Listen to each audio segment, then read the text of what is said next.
Piracy is one of the worst, most horrible crimes anyone could ever commit. It costs corporations, theoretically, billions of dollars in lost revenue every year. And won't someone please think of the poor multi-billion-dollar corporations? Think of all that money that they've lost because of the horrible crime that is piracy. Or do they? Because notice I use the word hypothetically lost revenue. Because a lot of companies use that word very weaselly to basically say that, yeah, piracy costs us a lot of money every year, but in reality, it doesn't actually cost them that much, especially nowadays with digital media. So in other words, corporations have been lying to you. I know you're shocked, appalled, and possibly even, dare I say, disgusted. But a big thing is piracy, by most accounts, is a necessary evil. And while there's a lot of videos discussing why piracy is a moral good, I'm instead here to talk about why piracy instead will always be a viable alternative to everything else, and ultimately will win out. No matter how hard companies try to fight piracy, it's still gonna win out in the end because you can't get rid of it. The only way you truly kill piracy is by being better than the pirates. But let's be real here, they're never gonna do that. So with that, let's dive right into the topic.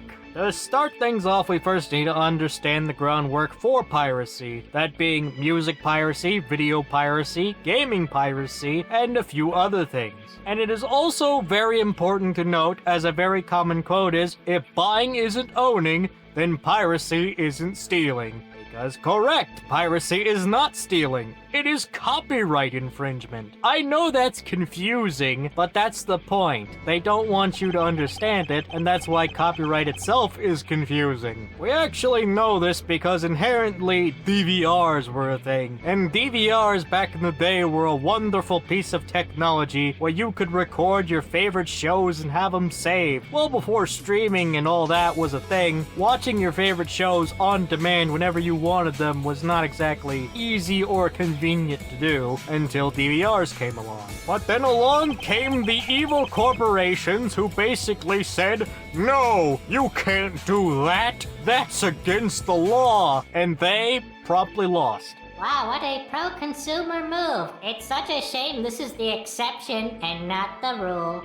Yeah, unfortunately. Because while they did win out in the end, there is a lot of copyright law protecting this sort of thing from actually getting off the ground. DVRs just kind of won out in the end because inherently, a lot of this stuff was not actually illegal, provided you didn't distribute it. And even though you could burn CDs and theoretically give them away, as long as you didn't, you were not breaking the law. To quote myself, if you had a copy of a certain type of movie that you had, think of any movie you would ever want, and you just kind of kept it for yourself and you didn't give it away, you didn't distribute it, you didn't sell it or anything like that, especially not at a yard sale, you are not breaking the law. Companies basically use this to their advantage to basically blame the ISPs because they can't really get you, the person who's infringing on their copyright, but they can complain to your ISP and say, no, we'll take you to court if you do not do anything about this. And a big lobbyer of the copyright industry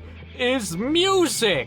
Now, it's not like music is one of the most contentious things of all times in that there's so much variety and not everyone is going to like it. And it's also really, really hard to get people into new types of music. And it's not like exposure is really good or anything, because after all, we don't have any sort of thing that can prove this. Oh wait, TikTok exists. And also popularized a lot of songs that most people would have never heard of before. And you might say, well, this is taking away from their sales. Think of the poor billion-dollar record company and all their lost sales. Let me let you in on a little bit of a secret. Most of the big sales come in the first couple of years. Anything past that is a huge drop in the bucket. This applies to everything, by the way, including video games, and that'll be very important later. The artist might still receive a check or two for their record sales, but ultimately, once it's hit that certain some point, it's going to drop off tremendously. In fact, many artists themselves actually really don't care. It's actually just the record companies and various other publishers that are basically the ones throwing tantrums. But either way, this really does not affect the music industry at all. They're just kind of angry that they could be getting those theoretical sales to appease the shareholders. And where this is especially prevalent is in the gaming industry. Gaming piracy is probably the most common out of all of these, and honestly, there's a lot of scummy developers and there's a lot more scummy publishers. Especially when it comes to the games industry, this is even worse because a lot of people don't know this. A lot of developers get paid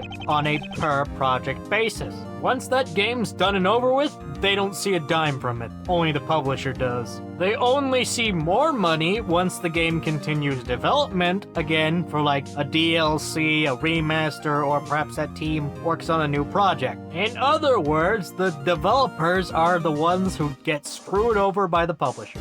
Even more so if that said studio is defunct. Happens a lot more than you might think. And where this biggest issue comes from is just general publishers not really caring to preserve their games. There is a lot of games that you just straight up can't play today because they're abandonware for various reasons. Probably because a lot of times publishers just don't care, or they just straight up lose the license. This was especially the case for a lot of Marvel IP games like Marvel vs. Capcom, Deadpool the video game, and many of the Spider-Man games, which are, to this day, I still don't think are playable in any official capacity. Keyword being official, but you can technically emulate them if you find a ROM online. But that is also piracy and thus breaking the law. What are you, Nintendo's lawyer? Yeah, a big thing with Nintendo is they've been very much aggressive against emulation altogether because, yes, technically it can be used to pirate, but also, at the same time, a lot of these games you can't legally buy anymore. So, yeah, it's technically piracy, but at the same time, if I cannot legally purchase the game for a reasonable price, then what is even the point? Mario, the original Mario, mind you, from the 90s, is not worth the price that you would pay then, because technology has advanced so much more and it is way cheaper. The same is true for many games, and unless you get a remake or remaster of that game, congratulations, it's now locked forever and you just can't play it. And that's assuming the publisher actually cares enough to even remake the game or re-release it even. In other words, your only choice is technically to pirate. But even then, the companies aren't making money from this, so what is honestly the problem outside of it's technically illegal by the slimmest margin? But also, counterpoint, it's a non-issue. Oh hi, it's me, Post-Editing Crow, the overworked and underpaid editor. I forgot something, go figure. That's sometimes being you can't actually play the original version of the game because it's been delisted for whatever reason. Most of the time for a newer version, such as the GTA 3D trilogy. All great games in their own right, the problem is this is all you've got for legally playing these games now, because the originals have been delisted. And in recent news, one of my favorite games, Yakuza 0, is getting delisted for the new Director's Cut version. Because of course they did, and that's the most Sega thing ever. Unrelated, but to atone for these sins, please add Satano Diamond as a playable character in Sonic Racing Cross Worlds, and then all will be forgiven, Sega. Okay, not really, but I will buy the game if it actually does happen, just because I think that would be absolutely hilarious. Anyways, back to me. And especially an increasing problem is buying is definitely not owning. Oh sure, if you own a DVD or a Blu-ray, technically you own it, except do you have the slightest idea how expensive Blu-rays and other physical media have gotten over the years? Not the Blu-rays and DVD discs themselves, no, those are actually relatively cheap to produce. In fact, you can buy a bunch of them relatively cheap.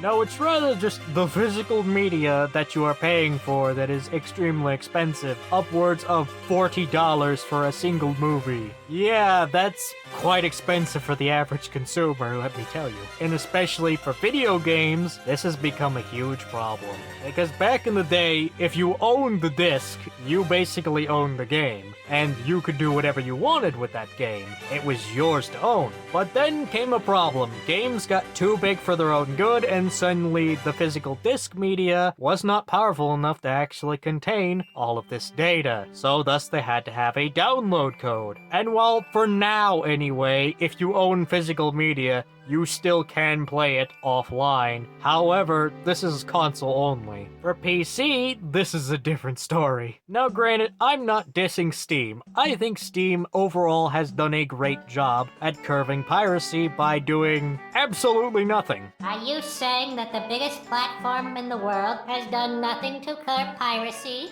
Nope. Well, actually, one time they've actually been hard on piracy with the original Half-Life, but past that? No, they really haven't. Yeah, kind of shocking. Valve doesn't really do anything to stop piracy. You can easily import your pirated games to Steam and they won't ask any questions. Kind of funny how that works, isn't it? But in reality, it actually does make a lot of sense when you consider Gabe Newell's own personal philosophy. And a famous quote of his is, "Piracy is not a price issue, it's a service issue." And you know what? He's actually 100% correct. But we'll get more into that in the second part of this after intermission time, and unfortunately, as great as Steam is, you still don't own your games. Oh sure, Steam has made it so much more accessible to the average Joe to actually get these games, including features like cloud saves, Proton, a easy and very user-friendly storefront. Oh, and you can't forget Steam sales, because yeah, sometimes Steam sales are very weird. It is sometimes cheaper just to buy a bunch of other games in a bundle and save a few cents than just buy the game you were wanting outright. Valve is a very interesting company, but they are not perfect, especially if you're a fan of any of their games. You probably know that Valve has a notorious track record.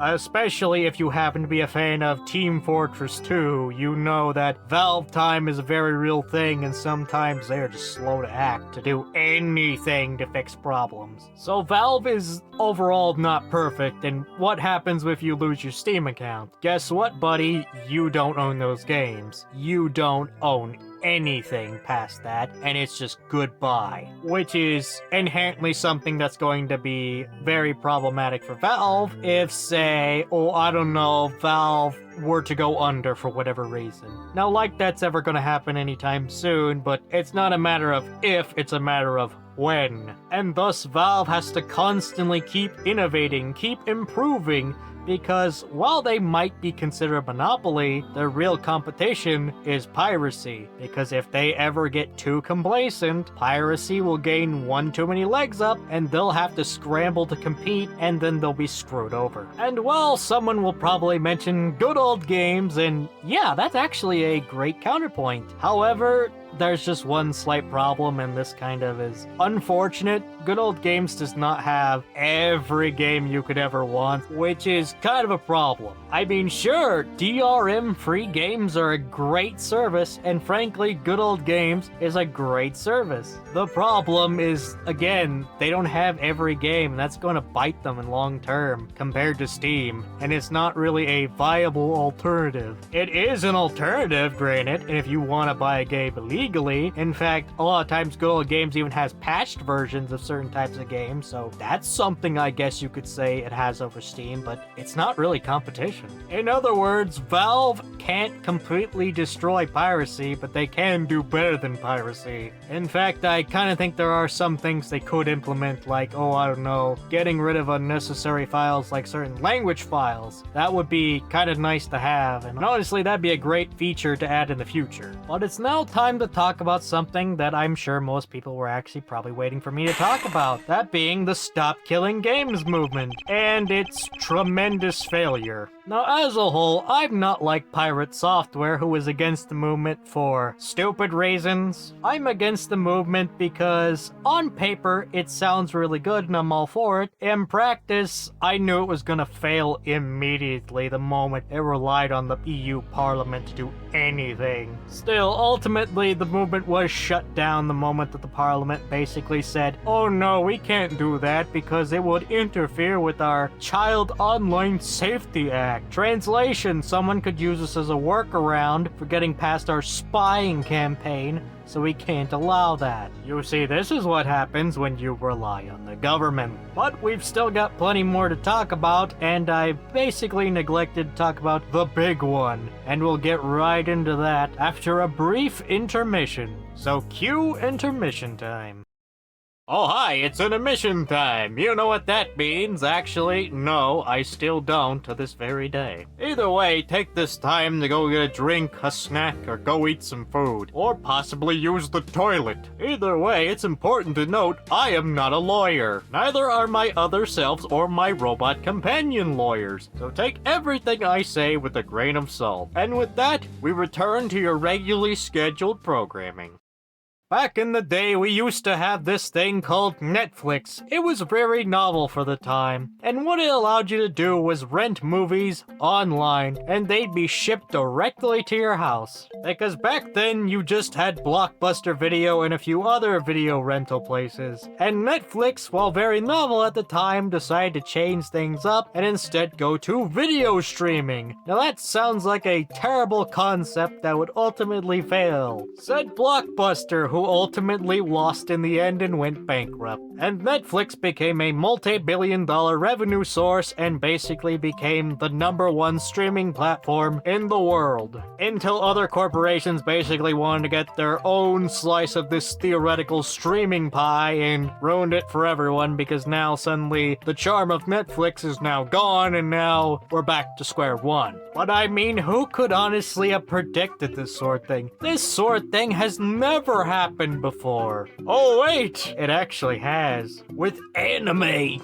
Anime doesn't need an introduction. It's basically a rising medium and has been rising for years. And there's a good chance there's a show you like that is anime, because over the years the stigma of anime has basically pretty much gone with the wind. And now there's a good chance there's an anime you probably like, even if you didn't like anime before. But kind of a huge problem that anime has always had was, honestly, there was no good way to watch it. Up until literally recently have companies actually made it easy to actually watch anime. And ironically enough, it's right here on this very platform you're watching right now. Piracy has always been a huge problem for anime, and frankly, that's always just been a surface issue. But then came Crunchyroll, Funimation, and suddenly everything was fine, right? No, everything was not fine. Because Crunchyroll as a service kind of really sucked. They really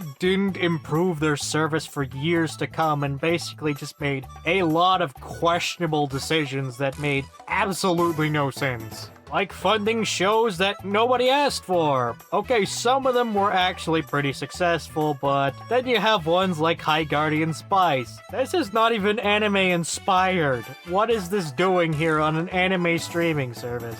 Oh, that's easy. It is simply to push... Don't you finish that sentence. It was just a terrible show that nobody liked, and it was just kind of forgotten at the time. But then, maybe Funimation's better. I mean, dubs are not everyone's taste, but you know, sometimes maybe they've got some good shows under the belt, and they even offered subtitles too, so maybe Funimation's better. Nope. In fact, they were also pretty notorious for hoarding the rights to things. And then now we're back to square one where everything is fragmented again, and now suddenly nobody can actually watch the shows they want to watch without going to various different streaming platforms to actually watch these shows. And Crunchyroll actually used to be a good service because you used to be able to watch some ads, and then, well, you technically could watch the anime for free. I mean, you still had to wait if you want the latest episodes, but still, that's fine. That's a common thing. And then they got rid of it, so now it's just a 100% paid service, meaning there is absolutely no reason to use Crunchyroll anymore. So in other words, this fragmentation of everything you would want being in different places has been a problem for anime for years, and streaming services are making the exact same mistake. Because before, if you wanted to watch The Office, the American Office, a Marvel movie, and then some kind of random schlock film that you found that you thought would be interesting as background noise, well, you can't exactly do that anymore. You now gotta go to Peacock, you now gotta go to Disney Plus, and you now gotta go to Netflix for that random schlock film. And this costs people a lot of money. So, I mean, what is the point of something like Disney Plus, honestly? There are not enough people who honestly just watch only Disney products. I mean, granted, Disney has a lot of products under its belt. It has Fox, it has Marvel, it has Pixar, and it has its own lineup. But after a certain point, you're gonna want to watch something else. And that is assuming that they have what you want in the first place. Alright, I forgot that sometimes these streaming services don't even have the episodes, and sometimes things are just missing altogether, and sometimes entire shows are missing, and what is the point of streaming services again? Because when Netflix was the centralized location,